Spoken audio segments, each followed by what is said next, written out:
The harsh roar of motorcycle engines echoed through the dimly lit alleyway, slicing the night air with a primal intensity. Amidst the rumble and the shadows, a solitary figure stood, his tattered fatigues and weathered features a testament to battles long fought. This was the domain of the outlaw bikers, a world where the weak were crushed and loyalty was the only currency that mattered. Yet, in that moment, the homeless veteran, his eyes hardened by years of struggle, had chosen to defy the unwritten codes of this underworld. As the Hells Angels members surrounded him, their leather-clad bodies radiating menace, he clutched the worn jacket that had once been his shield against the elements, now a symbol of his defiance. It had all started with a simple act of kindness, a moment of compassion in a world that had long since forgotten the meaning of the word. The veteran had been huddled in the alley, his thin frame shivering against the biting chill, when a young woman had approached him, her features obscured by the shadows. Without a word, she had placed a warm jacket over his shoulders, the familiar patch on the sleeve a stark contrast to the tattered cloth. What the veteran did not know was that this simple gesture had set in motion a chain of events that would ensnare him in a web of loyalty, retribution, and a code of honor that was as unforgiving as the streets themselves. For the young woman was the daughter of the notorious Hells Angels leader, and her act of kindness had been seen as a challenge to the very foundation of the Outlaw Club. Now, as the bikers close in, their eyes burning with a mixture of anger and suspicion, the veteran knew that he had to tread carefully. These men lived by a set of rules that were as foreign to him as the alien worlds he had once fought to protect. But he had made a promise, a silent vow to the young woman, and he would be damned if he would break it, even in the face of such overwhelming odds. "What the hell do you think you're doing, old man?" The gruff voice of the Hells Angels leader cut through the night, his words laced with a menacing edge. "That jacket belongs to my daughter. You've got some balls wearing it around here." The veteran swallowed hard, his gaze unwavering as he met the man's gaze. "I didn't know it was your daughter's," he replied, his voice low and steady. "She gave it to me, and I couldn't turn it down. I was cold, and she was kind enough to offer it to me." The leader's eyes narrowed, and the veteran could see the wheels turning in his mind, as if he were weighing the veracity of the statement. For a moment, the alley fell silent, save for the occasional rumble of a motorcycle engine in the distance. "You expect me to believe that?" The leader spat, his fists clenching at his sides. "My daughter doesn't just hand out her things to every homeless bum on the street. What game are you playing, old man?" The veteran shook his head, his grip tightening on the jacket. "I'm not playing any games," he insisted, his voice tinged with a hint of desperation. "I'm just a man who was cold, and your daughter took pity on me. That's all there is to it." The leader's gaze swept over the veteran, his scrutiny relentless. The other bikers shifted nervously, their hands hovering near the concealed weapons that were no doubt hidden beneath their leather jackets. Suddenly, a voice spoke up from the back of the group, a woman's voice, soft and yet commanding. "It's true, Father. I gave him the jacket. He didn't take it from me." All eyes turned to the speaker, a young woman with a defiant tilt to her chin, her eyes sparkling with a mixture of fear and determination. The Hells Angels leader's face darkened, and the veteran could see the conflict warring within him, the desire to protect his daughter, and the need to uphold the unbreakable code of the Outlaw Club. "Is that so?" the leader growled, his gaze shifting between the veteran and his daughter. "Well then, I guess we have a problem, don't we?" The tension in the alley was palpable, the air thick with the promise of violence. The veteran knew that he was treading on dangerous ground, that one wrong move could seal his fate. But he also knew that he couldn't abandon the young woman, not after she had risked everything to defend him. "Look, I don't want any trouble," the veteran said, his voice tinged with a hint of desperation. "I'll just take the jacket off and leave, no questions asked. I don't mean to cause any problems for your family." The leader's lips twisted into a humorless smile, and the veteran felt a chill run down his spine. "Oh, I don't think it's that simple, old man. You see, when my daughter gives something to someone, it's a sign of trust, a gesture of respect. And you, my friend, have just broken that trust." The veteran's heart sank, and he knew that he was trapped, caught in a web of loyalty and honor that he could never hope to understand. The Hells Angels were a breed unto themselves, and he was an outsider, a stranger in a world that operated by its own twisted set of rules. "I didn't mean to," the veteran pleaded, his voice barely above a whisper. "I was just cold, and she was kind. I didn't know it would cause all this." The leader's expression hardened, and the veteran knew that his words had fallen on deaf ears. "That's the problem, old man. You didn't know, and in our world, ignorance is no excuse." The bikers began to close in, their movements fluid and predatory, and the veteran knew that his time was running out. He clutched the jacket tighter, a silent prayer on his lips, as he prepared to face the consequences of his act of kindness. But just as the first fist came swinging towards him, a loud commotion erupted from the far end of the alley, drawing the attention of the Hells Angels. The veteran seized the opportunity, his heart pounding in his chest, as he watched the bikers turn and rush towards the disturbance, their roaring engines echoing through the night. In the chaos, the veteran caught a glimpse of the young woman, her eyes filled with a mixture of fear and relief. He knew that he had to act quickly, that the respite would be fleeting. Without a moment's hesitation, he shrugged off the jacket and pressed it into her hands. "Take it and get out of here," he whispered urgently. "I can't keep it, but I won't let them hurt you because of it." The young woman's eyes widened, and for a moment, the veteran saw a spark of gratitude flicker in their depths. But before she could respond, the sound of the Hells Angels' return reached their ears, and the veteran knew that his time had run out. "Go," he hissed, giving her a gentle push towards the shadows. "It'll be all right. Just get yourself to safety." The young woman hesitated, her grip tightening on the jacket, but the veteran's stern gaze left no room for argument. With a nod of understanding, she turned and disappeared into the darkness, leaving the veteran to face the wrath of the outlaw bikers alone.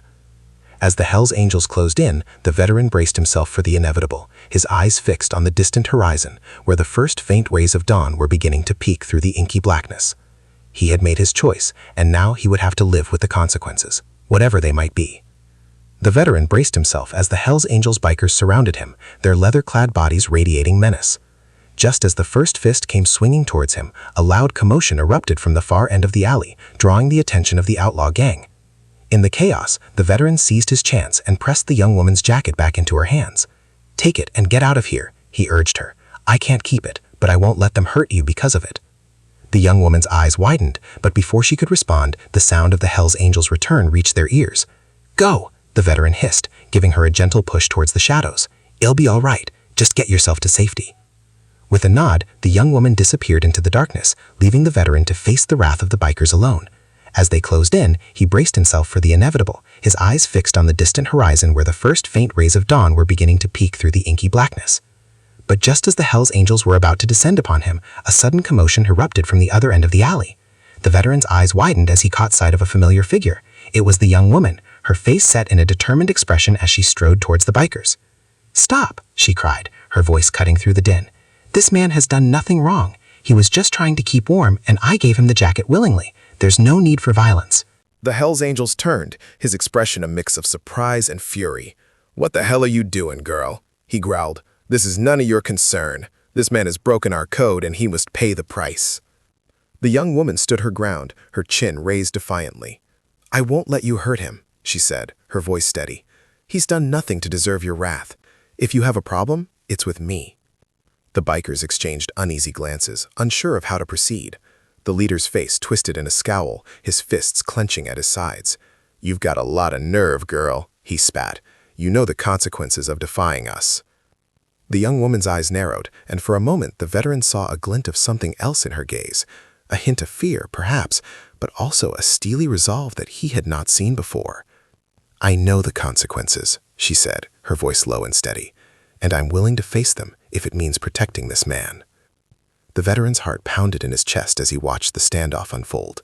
He wanted to tell the young woman to run, to save herself, but the words caught in his throat. He was in awe of her bravery, her willingness to put herself in harm's way for a stranger. The Hells Angels leader stared at her for a long moment, his expression unreadable. Then, slowly, a grin spread across his face, and the veteran felt a chill run down his spine. "Well, well, well," the leader purred. "Looks like we've got a little rebel on our hands, don't we?"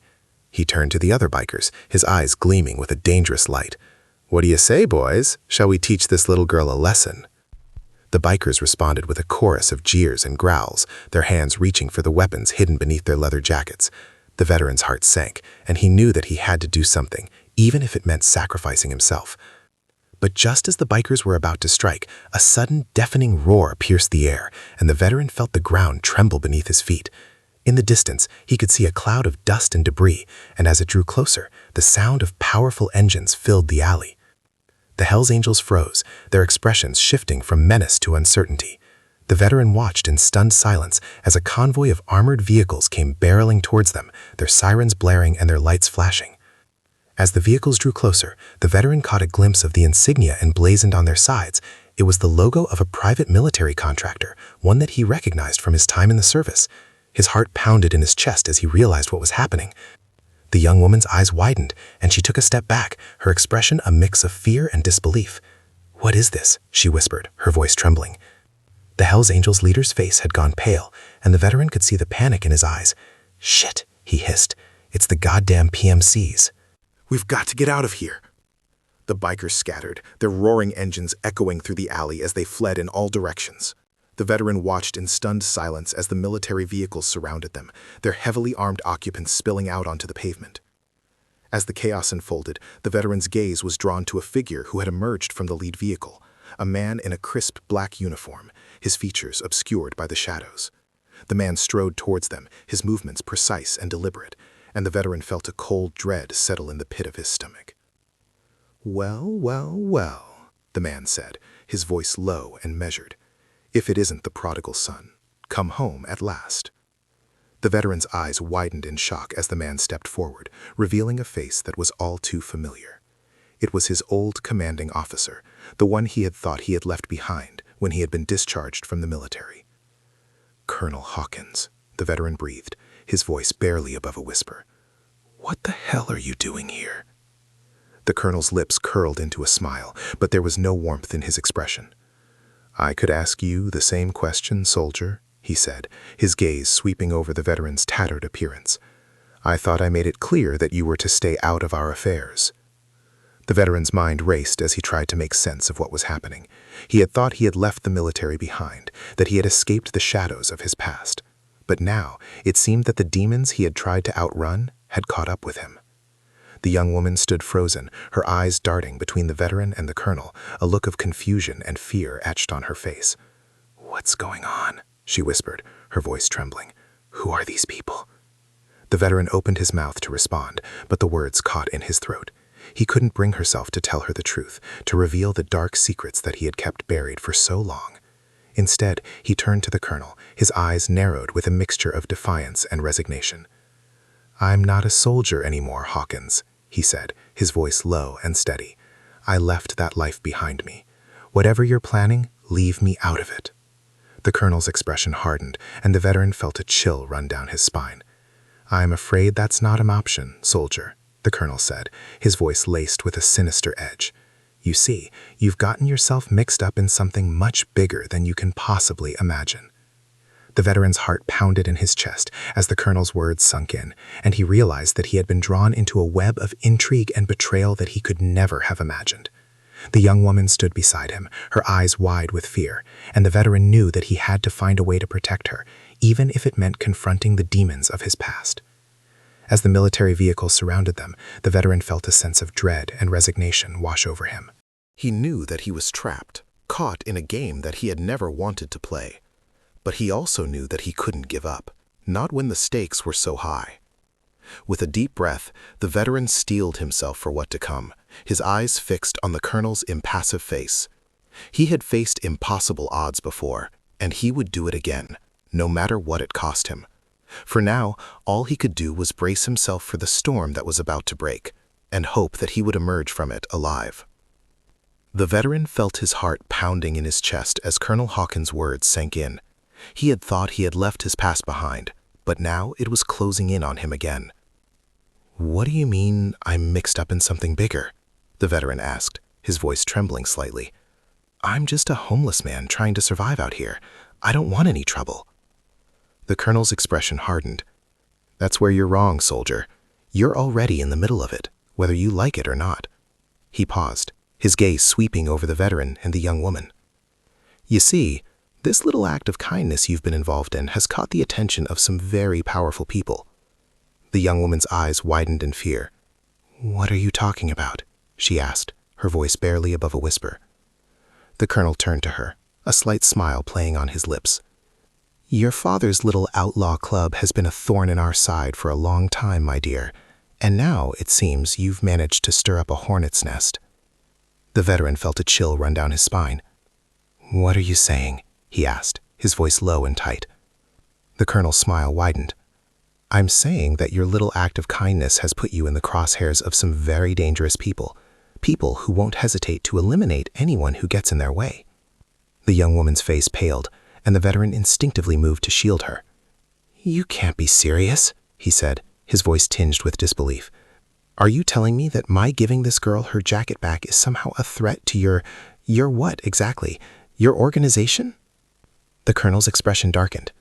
"My organization, as you call it, is a lot more than just a private military contractor, soldier. We have our fingers in a lot of pies, and we don't take kindly to anyone who threatens our interests." The veteran felt a surge of anger rising within him. "So what, you're going to kill us?" he asked, his voice laced with defiance. "Just because I did a good deed?" The colonel shook his head, his expression suddenly turning thoughtful. "No, soldier, I'm not going to kill you. At least, not yet." He paused, his gaze shifted to the young woman. "But I can't say the same for your little friend here." The veteran felt his blood run cold. "What the hell are you talking about?" he growled, his hands clenching into fists. The colonel's smile returned, but this time it was tinged with a cold, calculating edge. "You see, your daughter's little act of kindness has put her in the crosshairs of some very powerful people. People who won't hesitate to eliminate her to send a message." The young woman's face crumpled with fear, and the veteran felt a surge of protective instinct wash over him. "You can't do this," he said, his voice low and fierce. "She's just a kid, for God's sake!" The colonel's expression hardened. "I'm afraid I don't have a choice, soldier. My orders come from higher up, and I can't disobey them, not if I want to keep my head." The veteran's mind raced as he tried to find a way out of this nightmare. He couldn't let this innocent young woman be dragged into a web of violence and intrigue that she had no part in. But what could he do against an organization as powerful and ruthless as the one the colonel represented? Suddenly, an idea began to take shape in his mind. "Wait," he said, his voice quiet but firm. "What if I could offer you something in exchange for her safety?" The colonel's eyebrows raised in surprise. "Oh? And what could you possibly have that would be of interest to me, soldier?" The veteran swallowed hard, his gaze steadying. "What if I could get you the Hells Angels leader? Bring him to you in exchange for the girl's life." The colonel's expression shifted, and the veteran could see the wheels turning in his mind. "Well now, that's an interesting proposition," the colonel said, his voice thoughtful. "The Hells Angels have been a thorn in our side for a long time, and their leader, well, he's a high-value target." The young woman's eyes widened, and she turned to the veteran with a mixture of fear and hope. "You can't be serious," she whispered. "You can't just hand my father over to these people." The veteran met her gaze, his eyes filled with a steely resolve. "I don't have a choice, kid," he said, his voice low and steady. "It's either your life or his, and I'm not going to let them take you down because of my act of kindness." The colonel watched the exchange with a calculating gaze, his lips curling into a satisfied smile. "Well, well, well, it seems we have a deal, soldier," he said, extending his hand. "You bring me the Hells Angels leader, and I'll make sure the girl is safe." The veteran hesitated for a moment, his mind racing with the implications of what he was about to do. But as he looked into the young woman's eyes, filled with a mixture of fear and gratitude, he knew that he had no choice. He had to protect her, no matter the cost. Slowly, he reached out and grasped the colonel's hand, sealing the deal. "You've got yourself a bargain," he said, his voice tight with tension. The colonel's smile widened, and he turned to his men, barking out orders. Within minutes, the military vehicles were pulling away, leaving the veteran and the young woman alone in the alley, the weight of their decision hanging heavy in the air. The young woman turned to the veteran, her eyes filled with a mixture of emotions. "What have you done?" she whispered, her voice barely audible. The veteran sighed, his shoulders slumping with the weight of the task ahead. "I've made a deal with the devil, kid," he said, his voice tinged with regret. "But I couldn't let them hurt you, not after what you've done for me."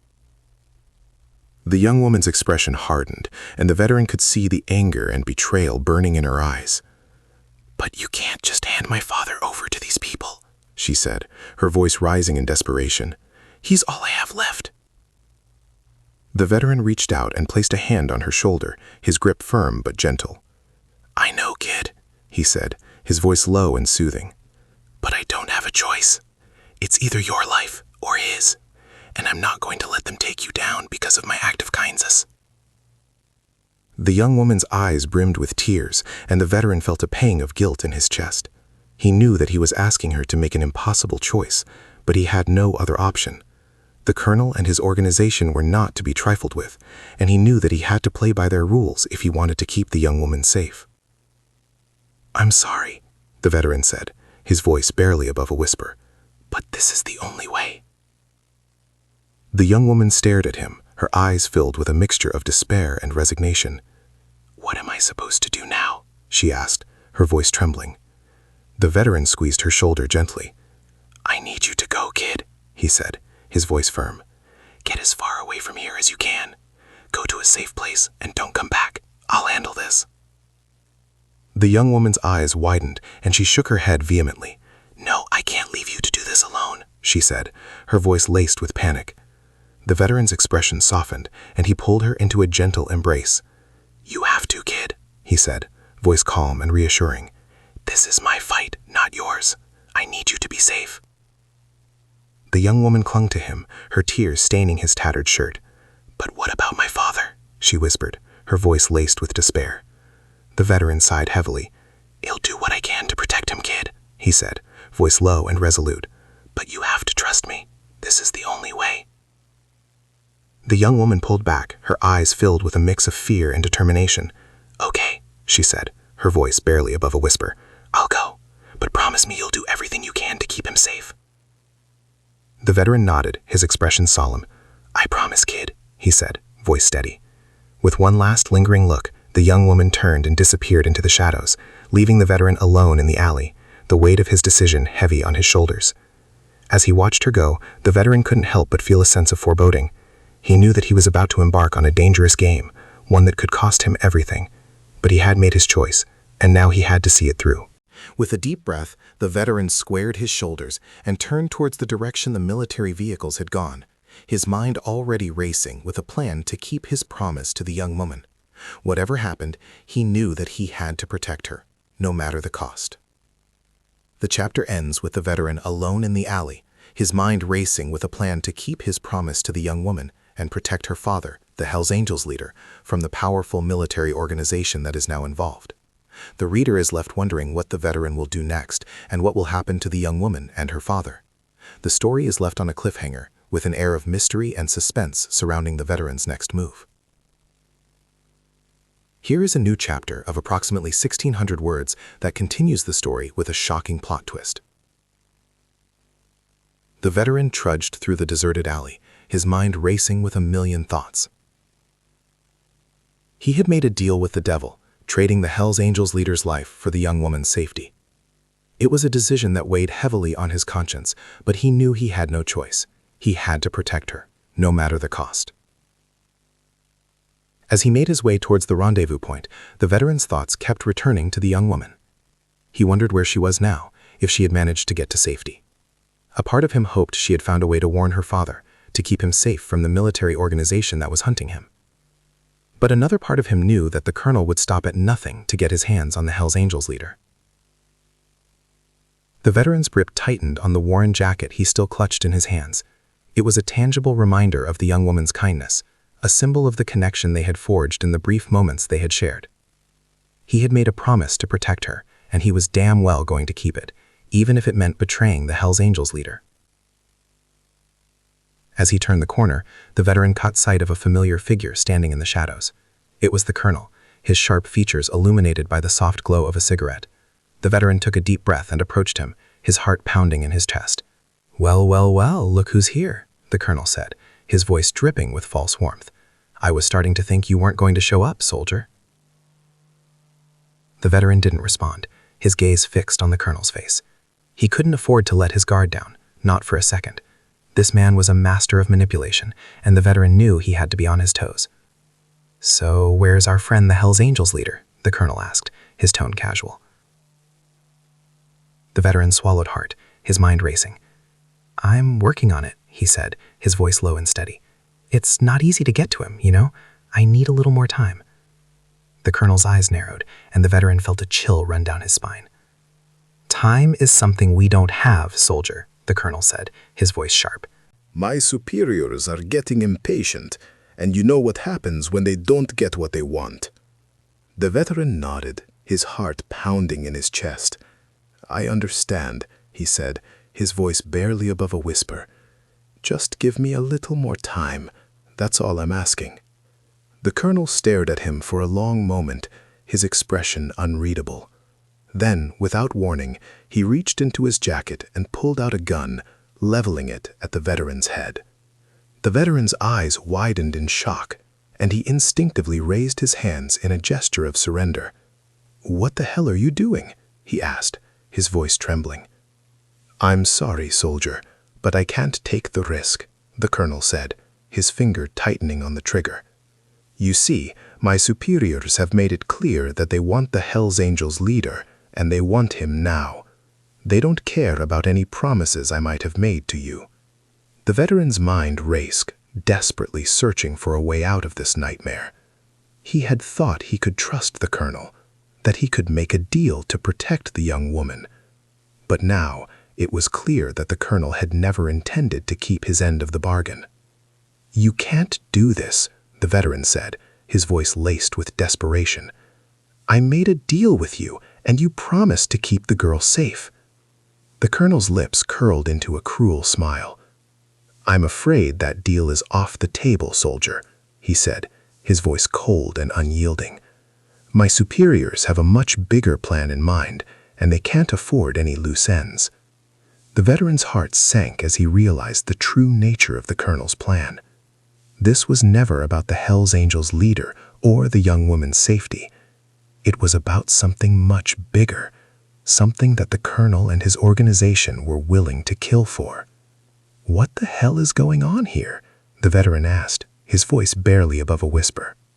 The colonel's expression hardened, and he took a step closer, the gun still trained on the veteran's head.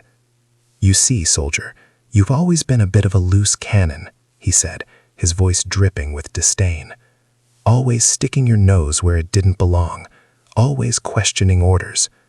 It's a wonder you made it through your entire career without a dishonorable discharge." The veteran felt a surge of anger rise within him, but he forced himself to remain calm. "What are you talking about?" he demanded, his voice low and tense. The colonel's eyes narrowed, and the veteran could see the gleam of triumph in his gaze. "You see, the thing is, we can't afford to have any loose ends, any potential witnesses to our operations," he said, his voice laced with a sinister edge. The veteran's heart sank as the realization dawned on him. "You're going to kill me, aren't you?" he asked, his voice barely above a whisper. The colonel's lips curled into a humorless smile. "I'm afraid so, soldier," he said, his finger tightening on the trigger. "It's nothing personal, you understand. It's just business." The veteran felt a cold dread settle in the pit of his stomach as he stared down the barrel of the gun. He had thought he was playing a dangerous game, but he had never imagined that the stakes would be this high. He had made a deal with the devil, and now he was going to pay the ultimate price. As the colonel's finger tightened on the trigger, the veteran's mind raced, desperately searching for a way out. But he knew it was futile. He was trapped, surrounded by enemies, with no one to turn to for help. Suddenly, a movement in the shadows caught his eye, and the veteran's heart leapt with a glimmer of hope. It was the young woman, her eyes wide with fear and determination. Without a moment's hesitation, she stepped out of the shadows, her voice cutting through the night air. "Stop!" she cried, her voice trembling. The colonel's eyes widened in surprise, and he turned the gun towards her. "Well, well, well, look who's here," he said, his voice dripping with malice. "I should have known you wouldn't be able to stay away." The young woman stood her ground, her chin raised defiantly. "Let him go," she demanded, her voice surprisingly steady. "This has nothing to do with him. Your fight is with my father, not with this man." The colonel's lips curled into a cruel smile.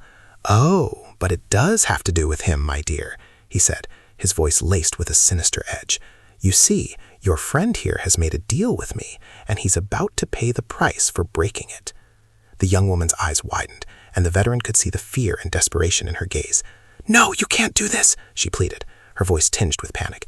"He'll do anything. Just please don't hurt him." The colonel's expression hardened, and the veteran knew that he was out of options. He was going to die, and there was nothing he could do to stop it. But just as the colonel was about to pull the trigger, a loud noise erupted from the far end of the alley, and the veteran felt the ground tremble beneath his feet. Suddenly, a hail of gunfire rained down on them, and the veteran instinctively threw himself to the ground, covering the young woman with his body. The colonel cursed and ducked for cover, his gun still clutched tightly in his hand.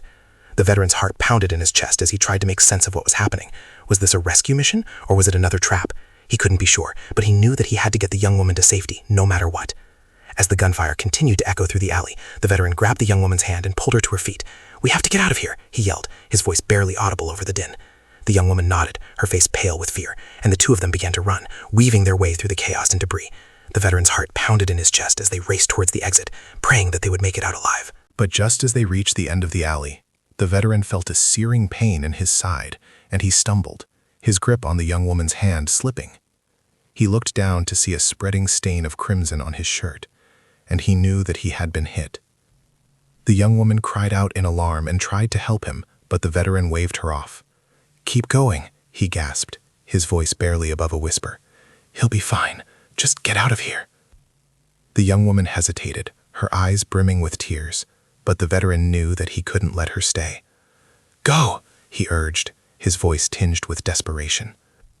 Reluctantly, the young woman turned and disappeared into the night, leaving the veteran alone in the alley, his life's blood seeping onto the pavement. As he lay there, the sounds of the gunfire fading into the distance, the veteran felt a strange sense of peace wash over him. He had made his choice, and now he had to live with the consequences. But at least he knew that the young woman was safe, and that was all that mattered. The veteran's eyelids grew heavy, and he felt himself slipping away. He knew that this was the end, that he would never see the young woman again. But as he drifted into the darkness, he couldn't help but feel a sense of pride and a deep, abiding satisfaction. He had done what he had to do, and he had done it for the right reasons. With a final, shuddering breath, the veteran closed his eyes, his mind filled with the memory of the young woman's kindness and the weight of the sacrifice he had made to protect her. The world around him faded into silence, and the veteran knew that his journey had come to an end. But even as the darkness closed in, the veteran couldn't help but wonder what would become of the young woman, and what would happen to the Hells Angels leader. He had set in motion a chain of events that he could never have predicted, and he knew that the consequences would be felt long after he was gone. As the veteran's life slipped away, the alley fell silent, save for the faint echoes of the gunfire that had ripped through the night. The young woman, her eyes filled with tears, fled into the darkness, her heart heavy with the weight of the veteran's sacrifice. And somewhere, in the shadows, the Hells Angels leader stirred, his face set with a grim determination, as he prepared to confront the forces that had now engulfed them all. Here is a 1,600-word continuation of the story with a shocking plot twist. I can't even begin to describe the chaos that unfolded after the veteran was shot. One minute we were running for our lives, and the next, everything just exploded around us. When the gunfire started, I was so scared I thought my heart was going to beat right out of my chest. The veteran pushed me down and covered me with his body, shielding me from the bullets. I could feel him shaking above me, and I knew he'd been hit. But then, just as suddenly as the shooting started, it stopped. I peeked out from under the veteran and saw the colonel crumpled on the ground, a pool of blood forming around him. I couldn't believe it. He was dead. I turned to the veteran, my hands shaking. "Are you okay?" I asked, my voice barely a whisper. He was pale and gasping for breath, his shirt soaked with blood. "You'll be all right, kid," he said, his voice barely audible. "You need to get out of here." I shook my head frantically. "No, I'm not leaving you. We have to get you to a hospital or something." But the veteran just smiled weakly and squeezed my hand. "There's no time, kid. You need to go. Now." I could feel the tears welling up in my eyes. "But I can't just leave you here," I protested. "Not after everything you've done for me." The veteran's grip on my hand tightened. "Listen to me, kid," he said, his voice strained. "You need to go find your father. He's in danger, and you're the only one who can help him now." My eyes widened in horror. "My father? What are you talking about?" The veteran took a deep, shuddering breath. "The colonel, he wasn't after me. He was after your father, the Hells Angels leader." I felt like the ground had just been pulled out from under me. "What? Why?" The veteran's expression grew serious. "It's complicated, kid. But the bottom line is, your father's life is in danger, and you are the only one who can save him." I shook my head, my mind racing. "I don't understand. Why would they want to hurt my father?" The veteran's eyes were pleading. "I wish I could tell you more, but I don't have time. You have to go. Now, find your father. Get him to safety. That's the only way to keep him alive." I felt a surge of panic rise within me. "But what about you?" I cried. "I can't just leave you here." The veteran's grip on my hand was weakening. "Don't worry about me, kid," he said, his voice barely above a whisper. "I've done what I needed to do. Now it's your turn." I could feel the tears streaming down my face. "No, I can't do this. I can't just leave you here to die." The veteran's eyes were filled with a strange, peaceful acceptance. "It's okay, kid," he said softly. "This is how it has to be." I shook my head in disbelief, my heart breaking. "But I don't even know where to start. How am I supposed to find my father and keep him safe?" The veteran reached into his pocket and pulled out a crumpled piece of paper. "Here," he said, pressing it into my hand. "This is an address. It's a safe house, where you and your father can hide." I stared at the paper, my mind reeling. A safe house? What is this? The veteran's voice was growing weaker. "It's a place where you'll be safe, kid. My old commanding officer. He set it up. As part of our deal." I felt a chill run down my spine. "Your deal? What deal?" The veteran's expression was pained. "I made a deal with the colonel. To keep you safe. I was supposed to deliver your father to him. But I couldn't go through with it. I couldn't let them hurt you." I felt like the air had been knocked out of me. You were going to hand my father over to them?" The veteran's eyes were pleading. "I'm sorry, kid. I didn't have a choice. It was the only way to keep you safe." I shook my head in disbelief. "But how could you do that? How could you betray my father like that?" The veteran's grip on my hand was barely there now. "I'm sorry, kid.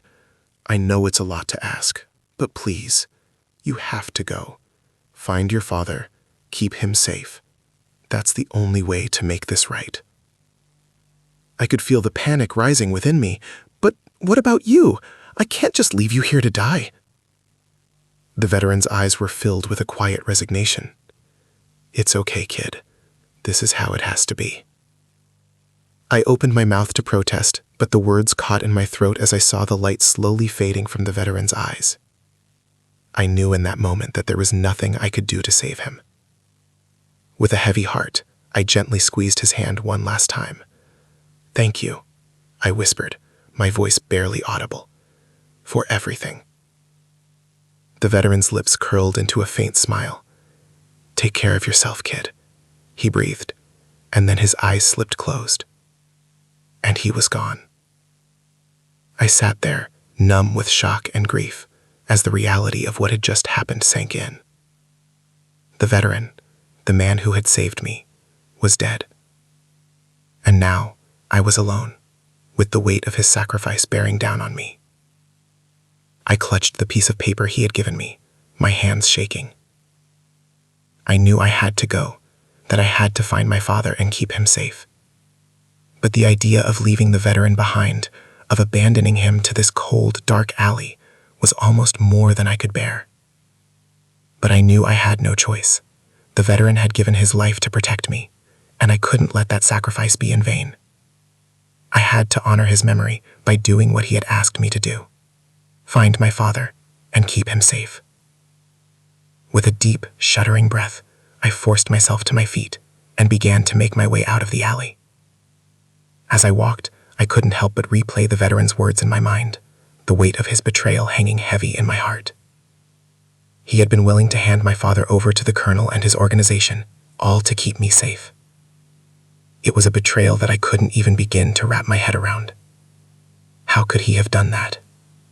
How could he have put my life above my father's?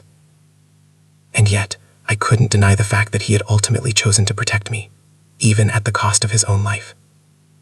He had stood up to the colonel, had refused to hand my father over, and had paid the ultimate price.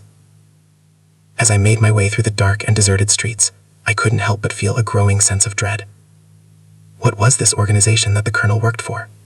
What did they want with my father? And how was I supposed to keep him safe when I was just a scared, powerless girl? The address the veteran had given me was on the outskirts of the city, in a part of town I had never been to before. As I approached the safe house, I couldn't help but feel a sense of trepidation. What if this was all a trap? What if the colonel's organization had set this up as a way to get to my father and me? But as I stepped through the door and into the dimly lit interior, I was greeted by the sight of a man I had never seen before. He was tall and imposing, his features etched with a weary kind of determination. "You must be the daughter," he said, his voice low and gruff. "The veteran told me you'd be coming." I felt a surge of hope and dread in equal measure. "The veteran?" I asked, my voice barely above a whisper. He's dead, isn't he?" The man's expression darkened, and he nodded slowly. "I'm afraid so," he said, his voice tinged with regret. "He was a good man, and he gave his life to protect you." I felt the tears welling up in my eyes again, and I had to fight to keep my composure. "Where's my father?" I asked, my voice trembling. "The veteran said he was in danger." The man's gaze hardened, and he turned towards a doorway at the back of the safe house. "He's in there," he said, his voice low and urgent. "But you need to be careful. The colonel's organization, they're after him, and they won't stop until they find him." I felt a chill run down my spine, and I knew that I was in over my head. But I also knew that I couldn't turn back now. The veteran had given his life to protect me, and I couldn't let that sacrifice be in vain.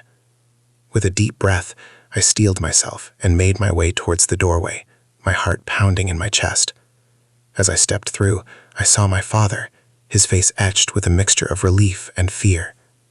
"Daughter," he said, his voice barely above a whisper. "What have you done?" I felt a wave of emotion wash over me, and I knew in that moment that nothing would ever be the same again. The veteran's sacrifice had set in motion a chain of events that would change our lives forever, and I had no idea what the future held. All I knew was that I had to keep my father safe, no matter the cost. And as I looked into his eyes, I saw a glimmer of the same determination that had burned in the veteran's gaze. We were in this together now, and we would have to face whatever came our way, side by side. With a deep breath, I reached out and took my father's hand, my fingers intertwining with his. "We'll figure this out," I said, my voice steady and resolute. "Together." And as we stood there, surrounded by the shadows of the safe house, I couldn't help but wonder what the future had in store for us. But one thing was clear. The veteran's sacrifice had set us on a path that would change our lives forever. Here is the final 1,600-word chapter to conclude the story. I'll never forget that night in the safe house, when my father and I were finally reunited. It was such a bittersweet moment. I was so relieved to see him alive, but also weighed down by the knowledge of what the veteran had sacrificed to keep us safe. When I walked through that door and saw my dad, I just broke down. All the fear, the uncertainty, the sheer weight of everything that had happened, it all came crashing down on me. I rushed into his arms, sobbing uncontrollably, and he just held me tight, murmuring soothing words even though I could tell he was just as shaken as I was. The man who had been waiting for me, the one the veteran had told me about, just stood back and let us have our moment. He introduced himself as Jack and said he was part of some secret organization that was trying to protect us from the colonel and his people. Honestly, I didn't really care about the details at that point. All I knew was that the veteran had trusted this Jack guy, and that was good enough for me. I just wanted to get my dad somewhere safe, somewhere we could figure out what to do next. Jack led us deeper into the safe house, to a small room with a couple of beds and a table. It was sparse, but it felt secure, like a little fortress hidden away from the chaos of the city. As we settled in, Jack explained a bit more about what was going on.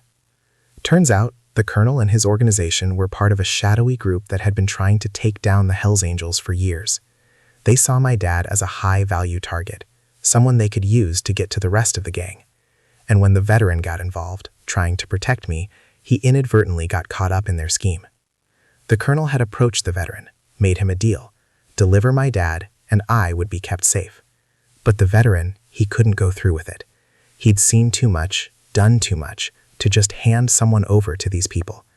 So he'd made a different deal. His life in exchange for mine. It was a lot to take in, you know? The veteran, this complete stranger, had sacrificed himself to save me. And all because of some twisted plot that had nothing to do with him. It just didn't seem fair. My dad, he was livid when he heard all this. He paced the room, his fists clenched, muttering under his breath about how he was going to make the colonel and his organization pay. I could see the fury in his eyes, the same fire that had made him the leader of the Hells Angels in the first place. But Jack, he just put a hand on my dad's shoulder and said, "This isn't the time for revenge. Right now, we need to focus on keeping you and your daughter safe." My dad, he didn't like that. I could tell he wanted to lash out, to do something, anything, to make the people who had taken the veteran's life pay. But Jack was right. We needed to be smart about this. These people were dangerous, and we couldn't afford to make any mistakes.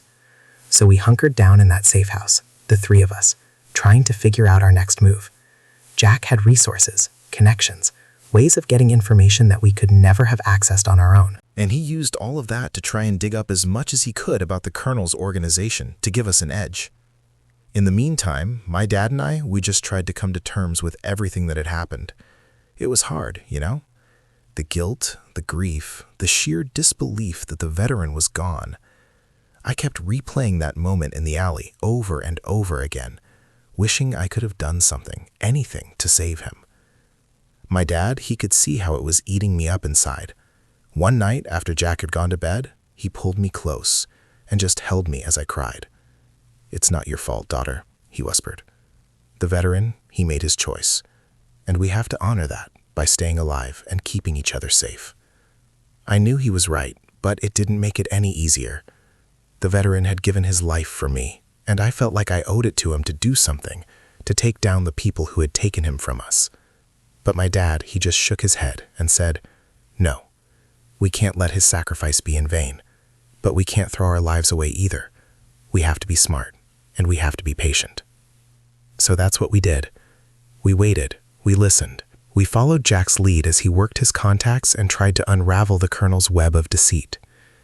And slowly, bit by bit, the pieces started to fall into place.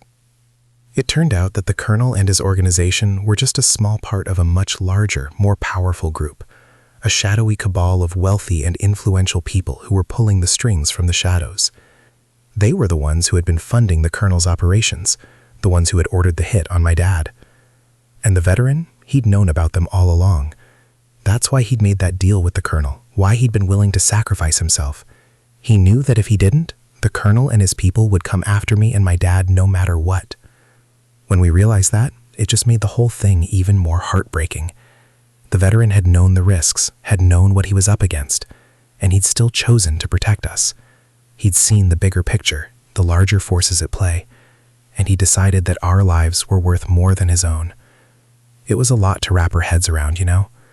But as we dug deeper, as we learned more about the shadowy cabal and their plans, we knew that the veteran's sacrifice couldn't be in vain. We had to stop them, had to take them down, no matter what it took. And that's exactly what we set out to do. With Jack's help, we started piecing together a plan, a way to infiltrate the Cabal's inner circle and bring them down from the inside. It was risky, dangerous, but we didn't have any other choice. The days turned into weeks and the weeks into months as we worked tirelessly to put everything in place. My dad, he was a rock, a steady presence that kept me grounded even when the stress and the fear threatened to overwhelm me.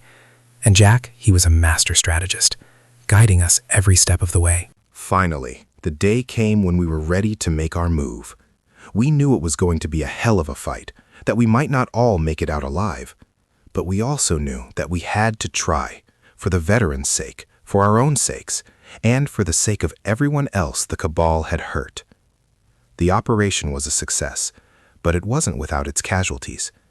Jack, he took a bullet meant for my dad, and he didn't make it. My dad, he was devastated, but he knew that Jack had died a hero, just like the veteran. As for the Cabal, we managed to take down their entire operation, exposing their crimes and bringing them to justice. It was a long, hard-fought battle, but in the end, we emerged victorious. The veterans' sacrifice had not been in vain. When it was all over, my dad and we stood together in the ruins of the safe house, surveying the aftermath.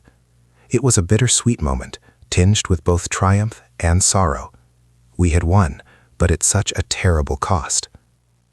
The veteran would be proud of us, my dad said, his voice low and gruff. He gave his life so that we could have ours back. We owe it to him to make the most of it.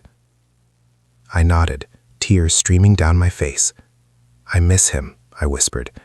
I wish I could have thanked him for everything he did. My dad pulled me into a tight hug, his own eyes glistening with unshed tears.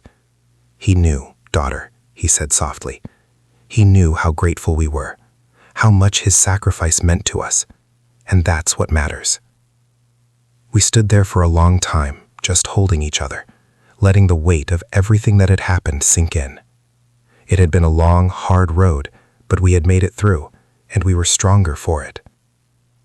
As we turned to leave, my dad paused and looked back at the safe house, a wistful expression on his face. "Do you think the veteran is looking down on us right now?" he asked. I followed his gaze, and I couldn't help but feel a sense of peace wash over me. "I like to think he is," I said, my voice barely above a whisper. "And I hope he knows that we're going to keep fighting, to keep making the world a better place. For him, and for everyone else he cared about." My dad nodded, a small smile tugging at the corners of his lips. "That's exactly what he would want," he said. "And that's exactly what we're going to do."